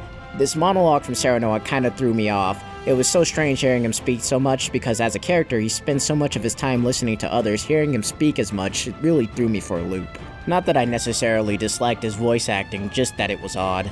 Serenoa basically comes to the decision that he would do what he can to make all of his allies happy, and incorporates all three of their plans. His plan would be to split up his forces into three separate fronts. Benedict would defend Wolford and the mines from Hyzante's forces by using the domain's fire traps.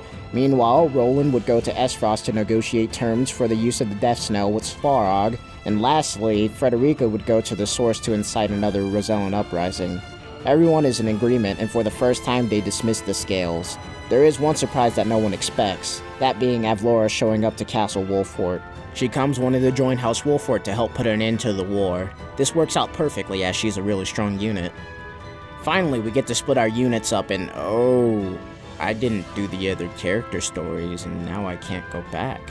I was doing a new game hard mode Serenoa ending run. This meant that I did not have nearly as many resources for this ending as if I were to do it on a new game plus run. I wanted the challenge. With our regiments set, each leader gives a heartfelt speech to their group and heads to their destiny, starting with Benedict. Minister Exam arrives at Wolford with his army ready to take the salt crystals by force. Benedict has prepared to do whatever it takes to stop Exam from doing this. Exam asks what they plan to do with the salt crystals before starting his march, to which Benedict replies, "We will set right this world you've corrupted." The forces clash, but with the advantage of terrain, in my case only the terrain, Exam's army is repelled. While retreating, Exam shows that his pride has been really damaged by this encounter. Roland goes to Aesfrost. When he arrives at Twins Gate looking for Svarog, he is shocked to find that he's being greeted by Gustadov. Gustadov had finally decided to take action against Svarog for the illegal salt and the death snell mainly. Svarog is currently in a Twins Gate jail cell but makes his way out once he hears Roland has made his way to Aesfrost. Despite everything, Roland actually tries to reason with Gustadov and form an alliance. Gustadov, on the other hand, is just trolling Roland, wasting his time. This man is a dog doing all these low blows. Roland, you sure you want to work with me? I killed your brother and your father. I stole your kingdom, and I did mating presses on your sister, Roland, the Baron Heir. Surprisingly, even after all this taunting, Roland still tries to reason with Gustadov, but he just says no. Svarog finally makes it out to convince the soldiers of Aesfrost that Gustadov has been gaslighting them. Gustadov orders Sikris to kill Svarog, but Sikris instead questions Gustadov. This enrages Gustadov, and he attacks Sikris, making him fall off a Twins Gate. This man's got that dog in him. Straight up cut down his right-hand man. At this point, I assume the Aesfrost soldiers only listen to Gustadov out of fear for their own lives. It's crazy how in the Roland ending, the Aesfrost citizens and soldiers look up to Gustadov and put him on a pedestal, but in this ending they fear him, seeing him as the beast he truly were all along. Gives him and the people a little more characterization. They begin battle with Roland's forces being victorious after a while. Svarog executes Gustadolf, and as the new head of Aesfrost, Svarog forms an alliance with Glenbrook to take down Hyzante.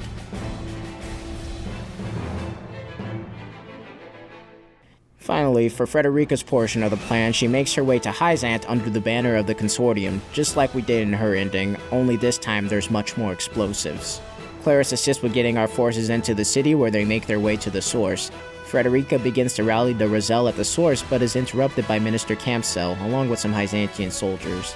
He begins to try to detain our group, but is eventually brought down. Witnessing a saint be brought down, along with the reveal of the goddess's statue at the source containing a pink salt crystal, is enough to make the Rosellan people rise up. Minister Tenebris shows up, and just when the party gets concerned, they find out that Jerome showed up with the Rosellan village to Hyzante. Frederica had sent a missive before leaving Wolford informing Jerome of their plan, just like in the other ending. If you want to know how disposable of a character Tenebris is, listen to this uplifting music he gets murdered to.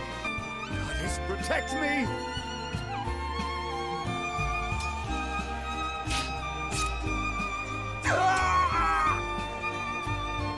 All of the allied forces regroup in the western Hyzantian sands to plan their final assault.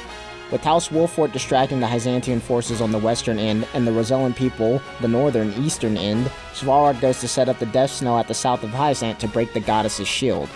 House Wolfort meets Exarm in battle for the final time. Serenoa tries to reason with them, and Exarm does understand that our group is trying to create a better Norzelia, but because he lost to Serenoa, he has to prove that he's better than him. He's just mad. Unfortunately for Exarm, he's not better than Serenoa, and he dies.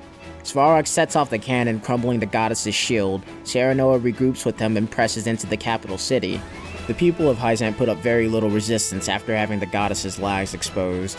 At this point, Lila is freaking the fuck out. She sees everything that's happening. She knows that it's the end game for Hyzante, but Idor's still trying to play it cool, because he's got something crazy waiting for House Wolfort. Idor sends Lila out to buy himself a little more time. She doesn't put up much of a fight knowing that she has too much blood on her hands. She feels dying along with Hyzante would just be better for her in the end. Once Lila's forces are defeated, she is ready to bleed out when Serenoa calls for Gila to heal her. Couldn't have done that at any other point in the story. He plans to have her repent for her sins by having her help them shape a new Norzelia. Everyone understands the value of Lila's research and wants to keep her alive. Realizing that she's free from Idor's control, Lila breaks down because of all she's done in the name of Hyzante.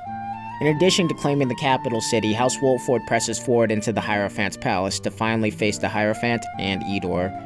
When they enter the palace, they find it empty, only with the Hierophant in her usual spot. Serenoa goes to face the Hierophant, only to reveal that it is a machine. The group's confusion is short-lived when Idor shows up behind them.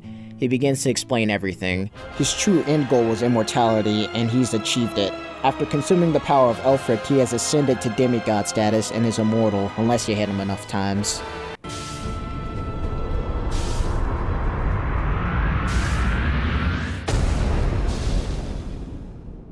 Why, my divine rule was to last forevermore.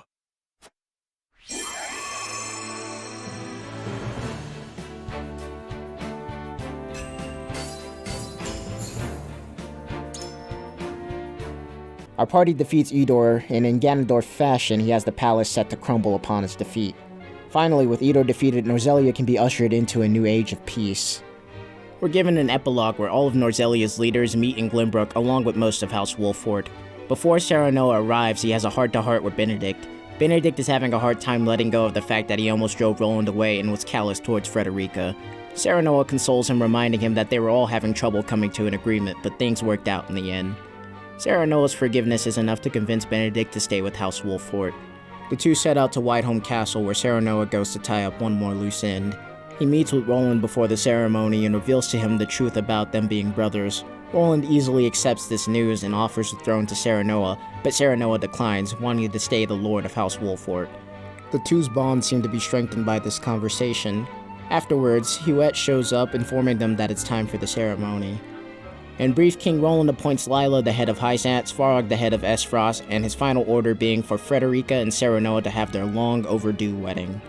It really is a nice moment that's made even better if you don't use the fire traps in the Wolfort defense maps. This is because you get an alternate cutscene where the wedding is held at House Wolfort instead of the castle courtyard.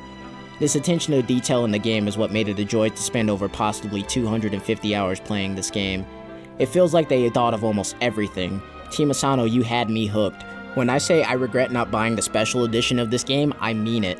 This was the first time in a while that a video game has taken me back to the time where I'm sitting in a dimly lit room playing video games for hours on end. It dug up so many nostalgic feelings that enhanced my experience with the game. There is no sort of pandering, it's just a game made with love that has a lot for us to reflect on about the current world's conditions. Speaking of things in this game that were made with love, how about that combat system? I have never seen a game feel so fucking balanced. Grinding to level up units isn't much of a hassle because there's catch-up XP for units that are under-leveled. Typically one action gains them a whole level until they're caught up. You could just throw a unit on any higher level map and have them use an item or an ability, and bada bing, bada boom, one whole level.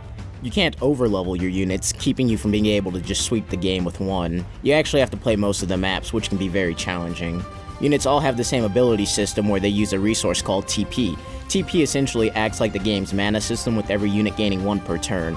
Characters' stronger abilities tend to cost more than 1 TP, and with the maximum amount you can hold in the early stages being 3, it really helps balance the game.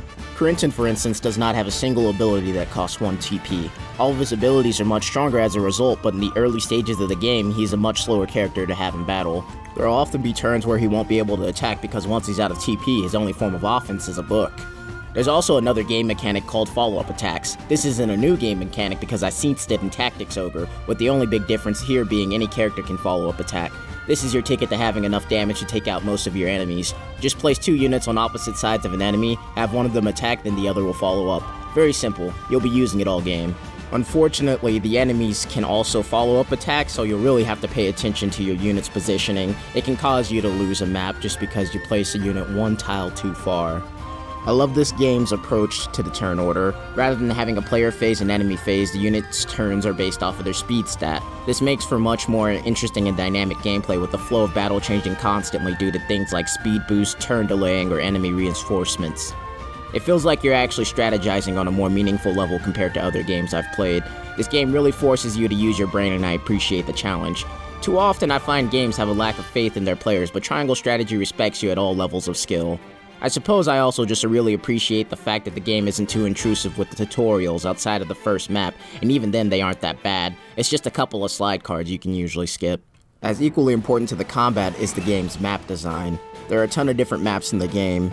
You really get to see this world and its setting through them, while they also provide a bit of a challenge or boon to the battles. The best example I could give you is the difference between the 2 maps you get when you choose rather or not or to surrender Roland. The Wolfort defense map is easily cheesed because of all the steps in the way back of the map. You can take advantage of the fact that most enemies can only attack up to 2 spaces higher than them.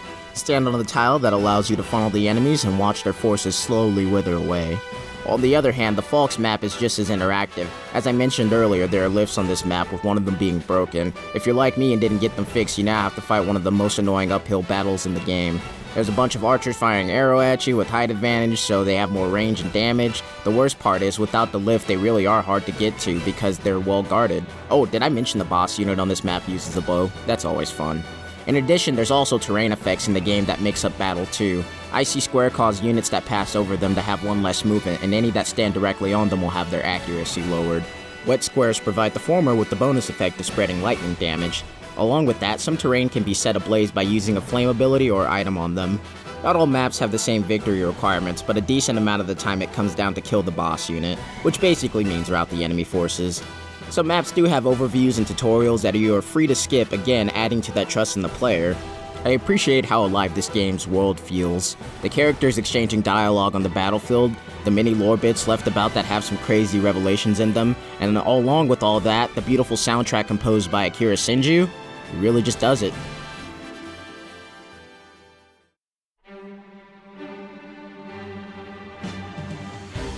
This is where the game really shines. Let me tell you, when I first heard Benedict's battle theme start up, I was up, Joker dancing to that bop, and you can't convince me you didn't either.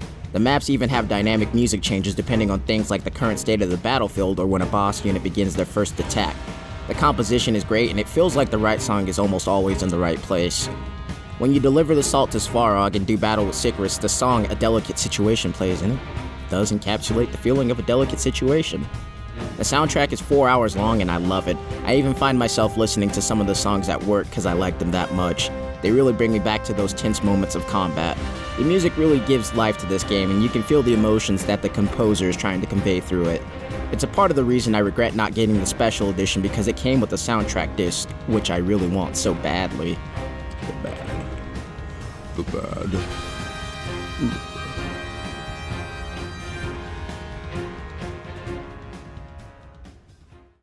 To be completely honest with you, I do have a few complaints about this game. I know, after sucking it off for God knows how long, I have to say it. The encampment system blows. I hate having to load into the section of the game in order to manage my resources. There is no reason the encampment couldn't have just been a menu. Look, and one could try to argue, but the encampment is where you get to see the non-story party members. And to that, I say, shut up. I get to see them on the battlefield, and that's good enough for me. I hated accidentally pressing the encampment option only for it to load me in, for me to leave, and then it loads out, and then I accidentally press it again, and it loads in, and then I have to wait for it to load out again. There is no reason it couldn't have just been a Fire Emblem style menu and the corresponding shop having said person there. Need to see the blacksmith to upgrade your character? Go ahead and press the blacksmith from the menu and look at this picture of Jins with some dialogue and you get right into what you need to do. Instead, you press X to open the menu, scroll to encampment, load the encampment, walk over to Jins, skip his dumb dialogue, go to upgrade your character, and oh wait a second, I need one more iron. Let me exit this menu, walk over to Lionel, skip his dialogue, scroll to the section of the shop that has iron, purchase the iron, exit his menu, walk back to Jins, and do the same shit over again. To be completely honest, with as many hours as I've played, I can say I probably spent a good chunk of my time doing this. It really sucks. This is the only way to upgrade your characters, buy items, and interact with the two other shop systems that are also placed there. I just wish they didn't. This was the immersion and love taken too far, you know? That, and also the fact the game is cutscene heavy, which I personally don't have a problem with, but in a game full of cutscenes, why do you not have a cutscene viewer? As of writing this, they are adding a cutscene viewer to the game for its 1-year anniversary. This makes me extremely angry because the amount of time I could have saved gathering footage for this game would have been immense, but I suppose better late than never. Perhaps it wasn't there originally due to time constraints. That's what I'm gonna tell myself anyways. Well, at least I didn't write out an entire section complaining about this exact thing only for it to no longer be an issue. This game is great. There's nothing more I would love than to gush about this game and things like its art style for another 5 pages, but all good things must come to an end. To say that I love this game would be an understatement, and I'm sure my friends and girlfriend are sick and tired of hearing me talk about it. So let me hear you talk about it. If you played the game, what did you like? What did you not like about it? What ending did you get for your first one? Did you learn anything new watching my video? Please comment below and tell me about your experience with Triangle Strategy. If you liked the video, a like would be appreciated. Also, if you're wondering what score I would give this game, it would be a solid 9 out of 10.